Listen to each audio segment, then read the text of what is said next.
Assalamualaikum warahmatullahi wabarakatuh. Selamat pagi siswa hebat kelas 6 yang selalu Bu Ika banggakan dan selalu Bu Ika sayangi. Semoga hari kalian menyenangkan. Salam sehat, salam semangat, dan salam ceria belajar. Kembali lagi bersama Bu Ika. Kali ini kita akan belajar tema 1, subtema 2, masih pembelajaran yang ke-5. Sebelum mulai pembelajaran, kita akan berdoa terlebih dahulu. Bismillahirrahmanirrahim. Raditu billahi rabba wa bil islami dina wa bil muhammadin nabiyya wa rasula. Rabbi zidni ilman warzuqni fahman. Amin.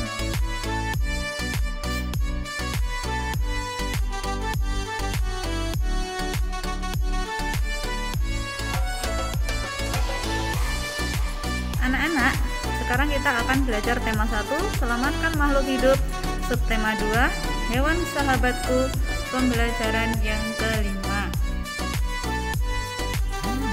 Pembelajaran yang kemarin sudah kita lewati ya.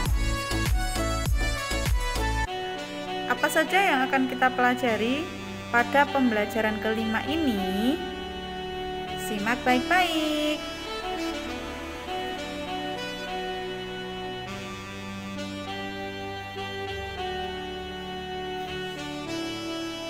Setelah anak-anak belajar hari ini, diharapkan anak-anak mampu menganalisa karakteristik sosial budaya negara ASEAN, kemudian menganalisa tujuan pembuatan patung. Cukup sederhana tujuan pembelajaran kita pada hari ini, semoga anak-anak tidak bosan.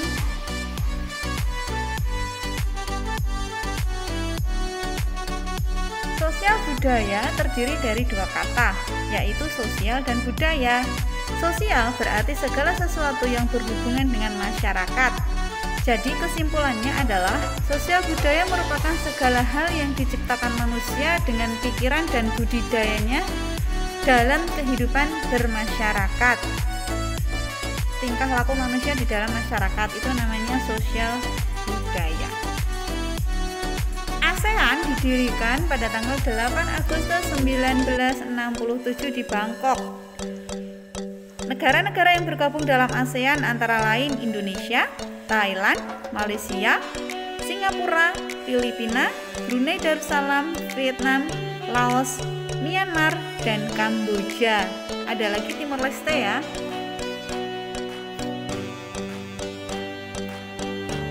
Yang pertama akan kita bahas adalah faktor budaya di negara-negara ASEAN. Kesamaan bahasa. Lebih dari separuh penduduk Asia Tenggara menggunakan rumpun bahasa Austronesia. Oleh karena itu, kesamaan rumpun bahasa tersebut, bahasa negara-negara ASEAN memiliki kemiripan. Ya, agak-agak mirip.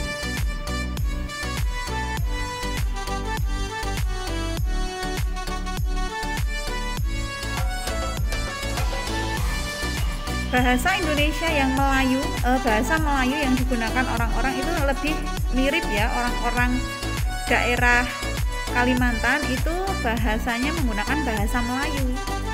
Kalau di Jawa menggunakan bahasa Jawa. Karena bangsa Indonesia itu terdiri dari berbagai macam suku bangsa, maka bahasanya pun banyak. Tetapi intinya mereka menggunakan bahasa Austronesia.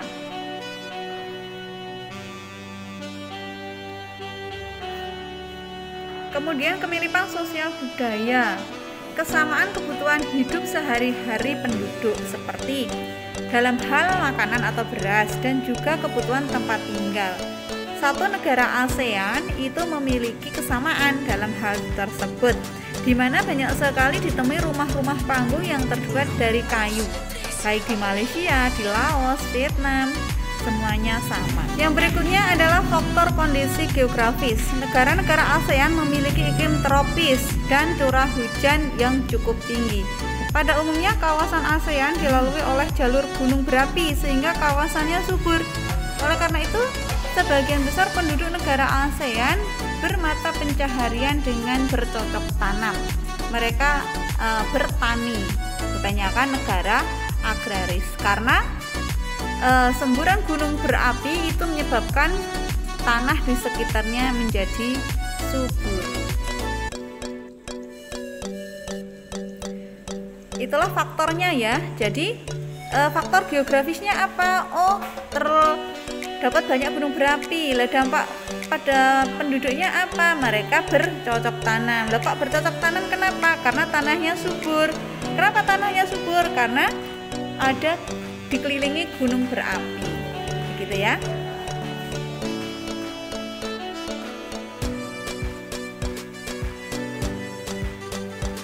Kemudian persamaan nasib dan sejarah.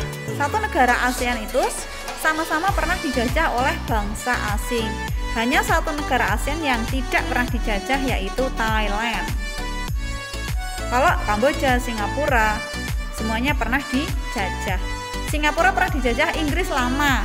Negara bekas jajahan Inggris biasanya menjadi negara maju. Kalau Indonesia dijajah Inggris cuma sebentar ya, kebanyakan Jepang. Kemudian berikut adalah kehidupan sosial budaya negara ASEAN. Yang pertama Indonesia.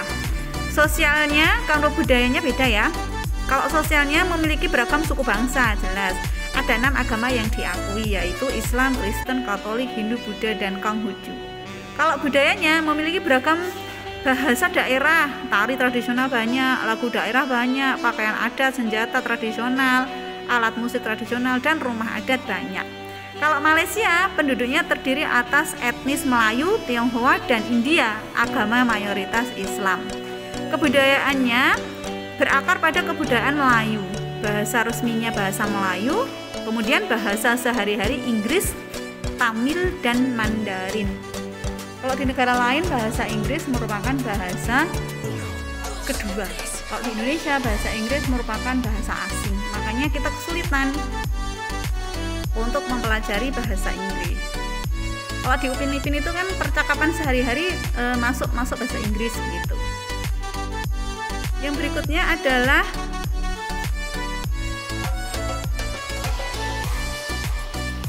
Brunei Darussalam. Sosial budaya.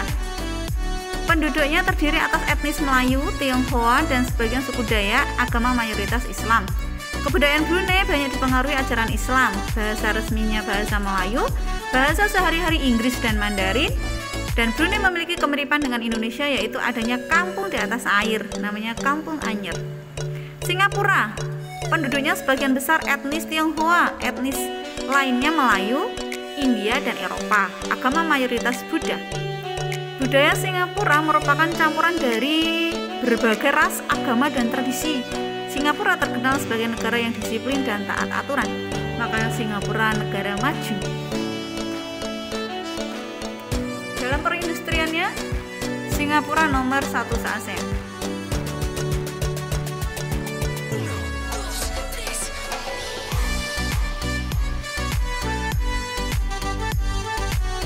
Kalau Brunei masih dipengaruhi negara Islam, agama Islam ya, ajaran-ajarannya Islam.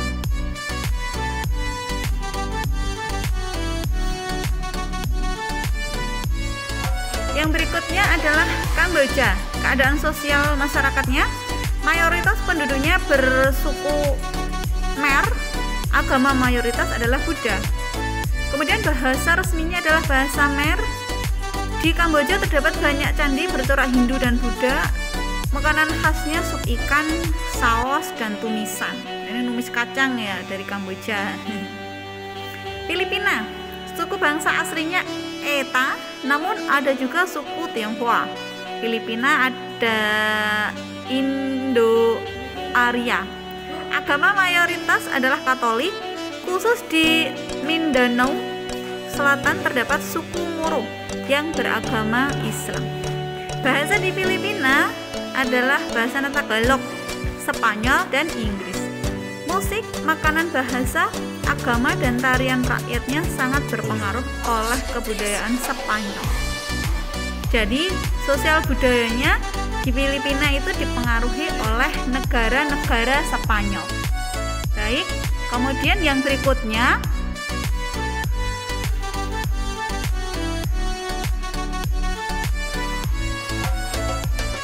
negara Laos dan Vietnam. Penduduk Laos terdiri dari etnis Lao, agama mayoritasnya adalah Buddha, Theravada. Kemudian budayanya, bahasa resminya adalah bahasa Lao. Alat musik tradisional kain, olahraga tradisionalnya adalah katau atau di Indonesia dikenal dengan sepak takraw. Jadi Laos punya kebudayaan yang unik. Vietnam, mayoritas penduduknya merupakan etnis Kin.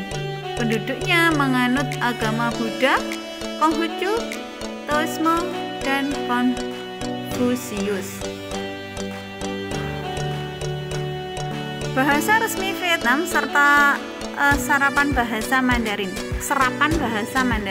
Kebanyakan mereka menggunakan bahasa Mandarin atau dari Cina.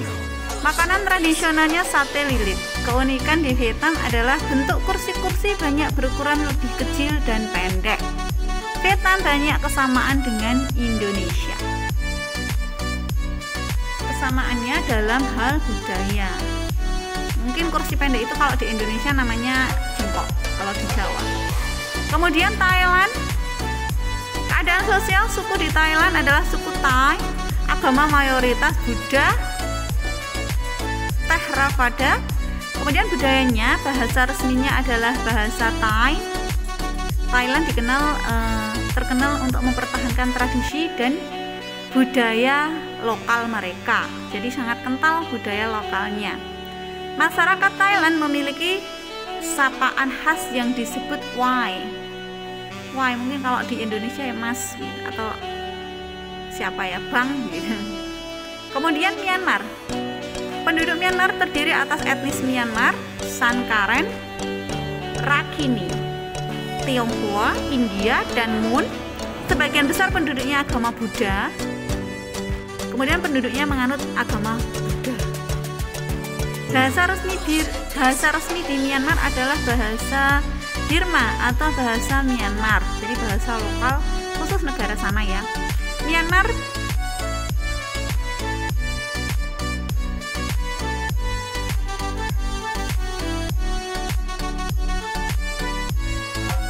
Selanjutnya, tahukah kalian seni patung merupakan bentuk seni 3 dimensi buatan manusia yang menampilkan nilai estetika atau keindahan.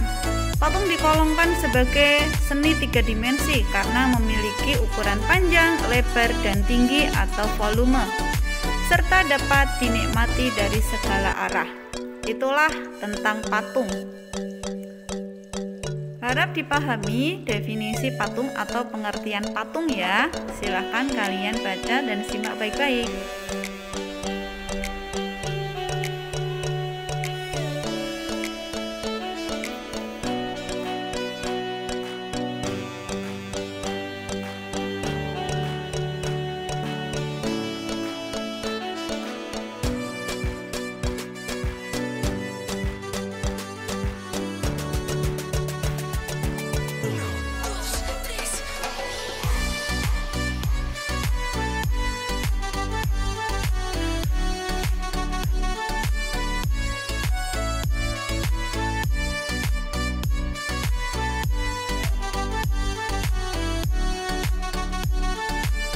Ada beberapa fungsi patung, diantaranya 1. Patung religi.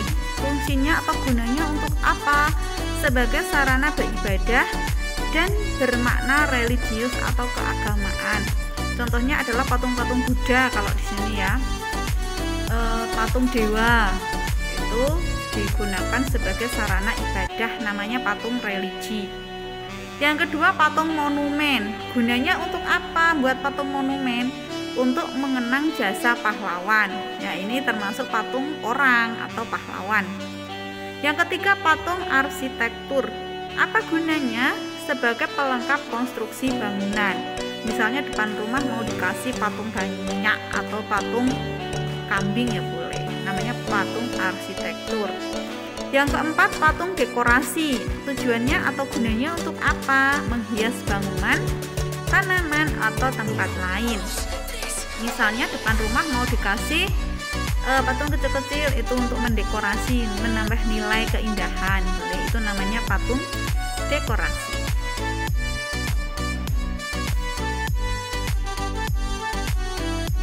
Baik, sekilas tentang pembelajaran kelima.